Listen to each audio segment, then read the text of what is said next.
Hello, Doolin friends. It's me, James Henry, your pastor, and it's good to be with you for another Doolin Weekly Moment or Doolin Weekly Podcast, however you consume these times together. We have begun a very specific season in the church year. It is called Lent. It began with Ash Wednesday last night.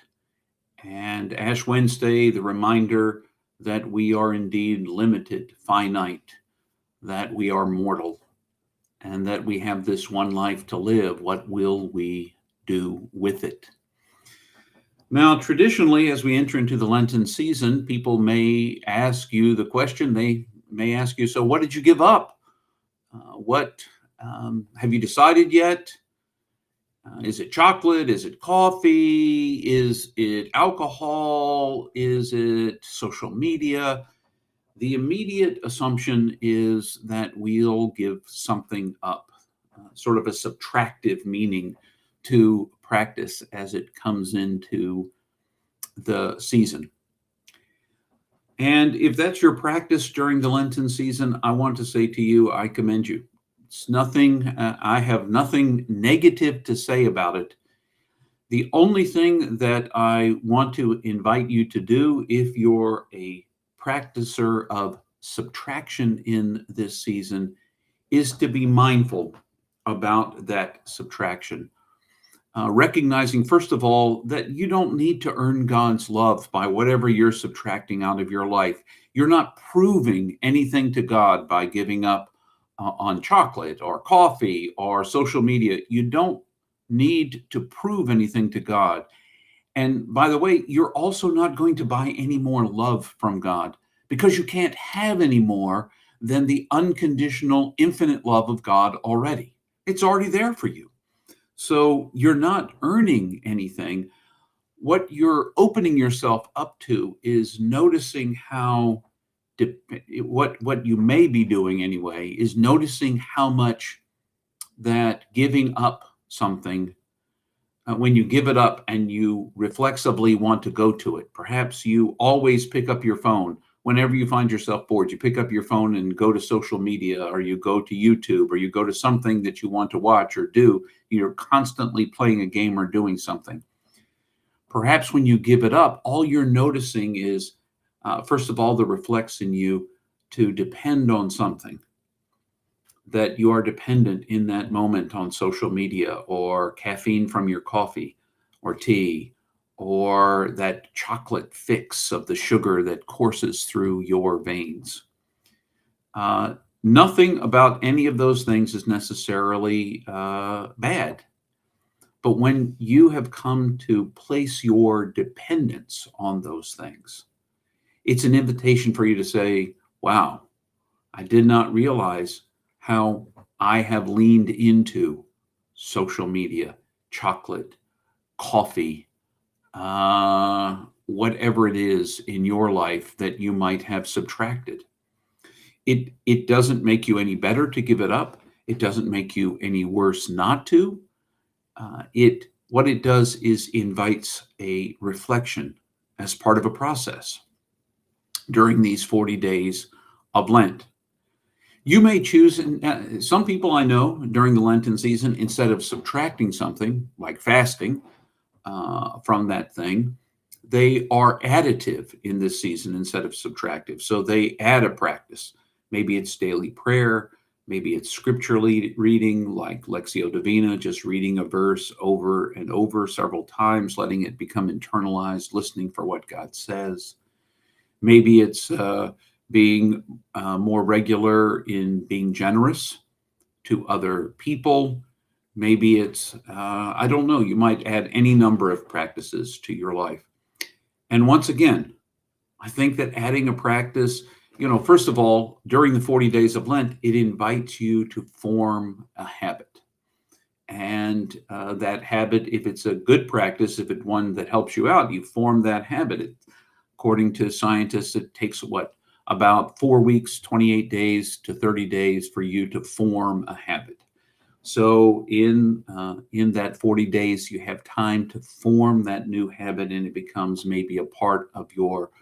Uh, you've tried it, and now you see how important it is to your everyday life. For instance, you could add saying the Lord's Prayer to your everyday. We've just talked about the Lord's Prayer. We're not quite finished. We will this Sunday. You could add praying the Lord's Prayer to your practice every day.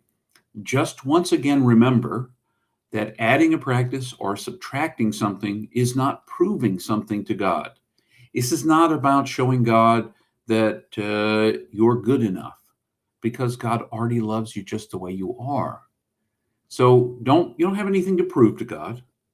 What you have is the opportunity to practice something that may help shape or form your faith in new ways, open you to grace in places you didn't expect it to be. It might help you realize that some of the things you're dependent on in your life, in the case of subtractive, some of the things you're dependent on are not as important as you imagined that they were, and that perhaps you want to redirect your attention somewhere else. It's an opportunity to step back from those things. In the end, none of this is transactional. It's not a tit for tat. If I practice the little with God, then God will love me a little. If I practice the lot with God, God will love me more. It's not a transaction. It's a process of being shaped, of asking yourself the important questions about what your faith really relies on, where you put your trust. Is it in those things that you might give up? You might discover that if you fast from something, give something up.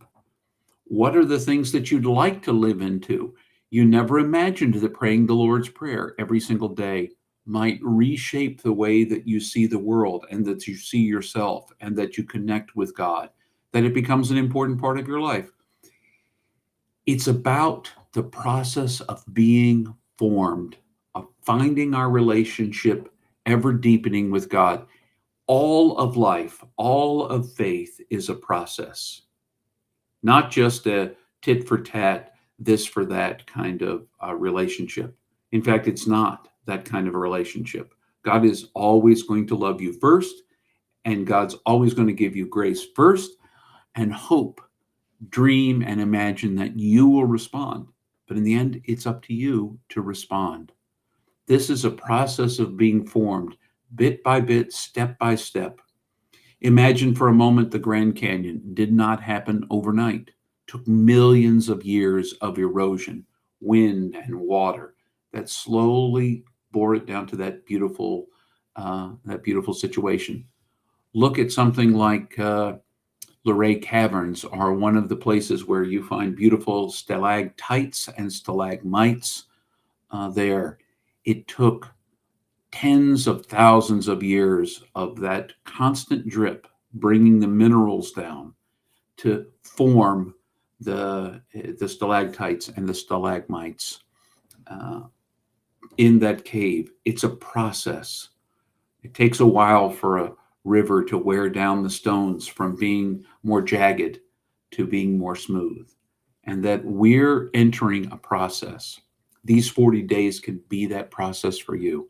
You saying to God aloud and to yourself, I commit to giving this up, to seeing if I'm really as dependent on it as I might be, or I'm taking this thing up, because in doing so, it might form me in different ways, transform me in new ways that I can't even foresee. I might learn a new habit that will help shape the rest of my life. In the end, though, it's not about measuring yourself.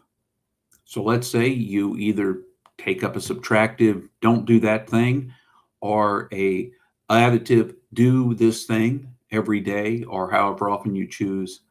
And what happens if you miss a day?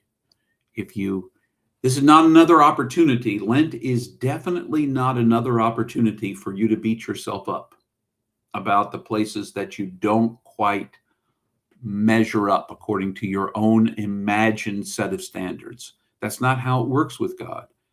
You mess up, you forget today, you realize as you lay down in bed, whoops, I had prayed the Lord's Prayer, planned it every morning, and this morning I forgot. There's tomorrow morning. There's saying it as you go to sleep in your bed. You might not get all the way through it. You might get through part of it and fall asleep in the midst of it. Don't beat yourself up. Do it today. You realized you didn't do something yesterday? Do it now. With no recriminations. The opportunity to move forward is always the opportunity to move forward. We learn as much from our mistakes, maybe even more, as we do from our successes. And it's not a competition. Somebody you know gets all of the days of Lent and they are, golden with whatever their practice was. And you got 20 days of Lent. And the other days of Lent, you somehow missed. Did you try those other days? Did you give it your best? Did you simply miss? Can you give yourself grace enough and know that God loves you anyway? It was your choice of practice or your choice to give something up. And in the end, what you fed on for those 20 days may be more than you ever imagined. And it may encourage you to keep trying that thing, to continue to give up the thing that you thought you weren't that dependent on, but you found out you were, or to keep practicing that thing that even though you missed a number of days of practice, was a practice that you found meaningful when you did do it. So keep trying, keep going out there, keep realizing this whole season is a season that can form you. It's a process of opening you to God's presence in your life. It's not another opportunity to open up a transactional relationship with God and realize when you fail, that anything other than God already loves you and will fail or succeed. And we'll keep doing that. So be mindful of that. If you've given up something, more power to you. If you've taken up something, more power to you. If you've done both, more power to you. If you've done neither, well, ask yourself the question, is there something? Is there something? In the end, look for ways that God might be trying to form you in your life. That's what the Lenten season is about. It's a preparation for the Easter season. The Lenten season, 40 days long, not including Sundays, and the Easter season, 50 days long, beginning on what we traditionally call Easter Sunday and ending on Pentecost, the 50th day. It's a preparation, and as all of life is. It's a practice, as all of life is. You can be intentional during these days. So remember your mortality, your finitude, your limitedness, and remember it by practicing the best that you can in whatever way you choose. And know no matter what, you are loved. Thanks for joining me today. If this has been helpful for you, I encourage you to share it with someone else. And until the next time, I wish you all the very best.